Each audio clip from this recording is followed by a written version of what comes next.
তোমার নাম্বারটা দিবা? নাম্বার তো মুখস্থ নাই। তাহলে আমারটা নাও। এই বলে আমি ব্যাগ থেকে কাগজ বের করে নাম্বারটা লিখে দিলাম। এরপর ঐশীকে নিয়ে তার বাসার সামনে নামিয়ে দিলাম। নামিয়ে দিয়ে বিদায় দিয়ে চলে আসলাম। আর আসার সময় বললাম কল দিতে। এরপর আমি জিহাদ আর শান্তর কাছে চলে আসলাম। আমি কিছু দূর আসতেই দেখি শান্ত আর জিহাদ হেঁটে হেঁটে এদিকে আসছে। আমি গিয়ে তাদের সামনে ব্রেক করলাম আর উঠতে বললাম। এরপর ওদের নিয়ে ঘুরতে লাগলাম। কিছুক্ষণ ঘুরে ওদের বাসায় নামিয়ে দিয়ে আমি আমার বাসায় চলে আসলাম। বাসায় এসে ফ্রেশ হয়ে খাবার খেয়ে বিছানায় শুয়ে পড়লাম। আর তখনই আমার ফোনে একটা কল আসলো। আমি ফোনটা বের করে দেখি অচেনা নাম্বার। আমি ফোন রিসিভ করলাম। ওপাশ থেকে বলল, আমি ঐশী। ও তুমি? এতক্ষণ তোমার কথাই মনে করছিলাম। কেন? আমাকে তুমি করে না বললে কল কেটে দিব। আচ্ছা তুমি করে বলবো। গুড। খেয়েছো? তুমি? হুম। জানো মা যেন কার সাথে কথা বলে। কার সাথে বলে তুমি জিজ্ঞেস করো নাই? করেছি, মা আমাকে বকা দিছে। থাক আর জিজ্ঞেস করো না, তোমার সবকিছু আমাকে বলবা। আচ্ছা তুমি কিন্তু আমি ছাড়ার কারোর সাথে কথা বলবে না। আচ্ছা বলবো না। এখন একটু ঘুমাও। এখন ঘুমালে বিকালে উঠতে পারবো না। তাহলে? আমার সাথে কথা বলতে হবে। এই টাকা নেই তো। আমার এই নাম্বারে ইমো খোলা, কল দাও। আচ্ছা দিচ্ছি। এরপর ঐশী আমার ইমোতে কল দিল আর আমি কথা বলতে লাগলাম।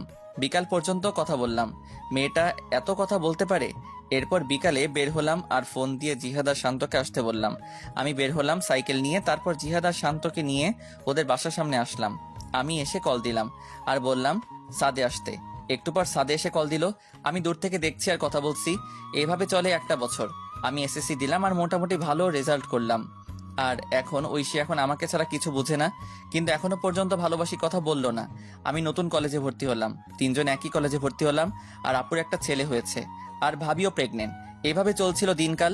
একদিন আমি ফোন রেখে কলেজে চলে গিয়েছিলাম আর সবার সাথে আড্ডা দিয়ে বিকাল বেলা বাসায় ফিরলাম। বাসায় ফিরে ফোন হাতে নিয়ে দেখি 78টা মিস কল। আমি সাথে সাথে কল দিলাম আর কল দিতেই কল ধরলো। ওপাশ থেকে কান্নার আওয়াজ আসছে।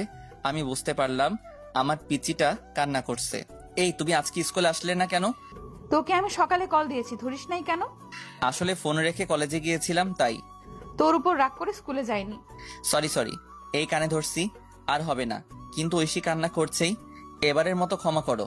আজকে আমার জন্মদিন, তাই আজকে আসবা তুমি। আচ্ছা ঠিক আছে। তোমার বন্ধুদের নিয়ে আসবে। এবার হাসো। হয়েছে, পাম দিতে হবে না। পাগলি একটা। এরপর তার সাথে কথা বলা শেষ করে বিকেলবেলা বের হলাম। তারপর জিহাদ আর শান্তকে আসতে বললাম আর ওদের নিয়ে মার্কেটে আসলাম। মার্কেটে এসে একটা উপহার কিনলাম, কিনে বের হলাম। তারপর বাইক নিয়ে চলে আসলাম। আমরা বাইক পার্ক করে ভিতরে গেলাম। গিয়ে দেখি ঐশী তার বান্ধবীদের সাথে কথা বলছে।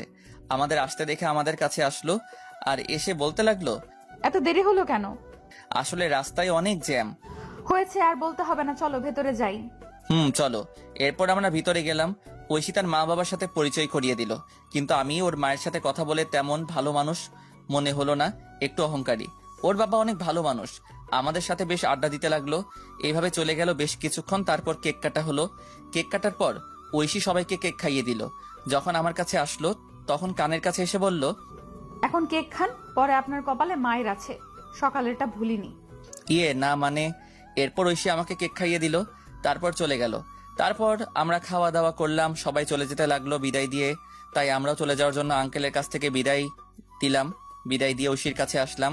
ঐশীর কাছে এসে বললাম যাচ্ছি তাহলে। তখন আমাকে একটা নীরব জায়গায় টেনে নিয়ে আসলো আর এসে আমাকে কিল ঘুষি মারতে লাগলো। আমি এসব কাণ্ড দেখে একা একা হাসছি। আর কোনো দিন যদি দেখি আমার সাথে এমন করতে। আর করব না। এবার খুশি? খুশি। সাবধানে যেও। এরপর বিদায় দিয়ে চলে আসলাম। আমি জিহাদ আর শান্তকে তাদের বাসায় নামিয়ে দিয়ে আমি আমার বাসায় চলে আসলাম। বাসায় এসে ফ্রেশ হয়ে পড়তে বসলাম। পড়ছি তখনই ঐশী কল দিল। আমি ফোনটা রিসিভ করলাম। আসসালামু আলাইকুম। ওয়ালাইকুম আসসালাম। কি করো? এই তো পড়ছি। তুমি? আমিও পড়তে বসলাম। শোনো না, বলো। আমি না একজনকে ভালোবাসি।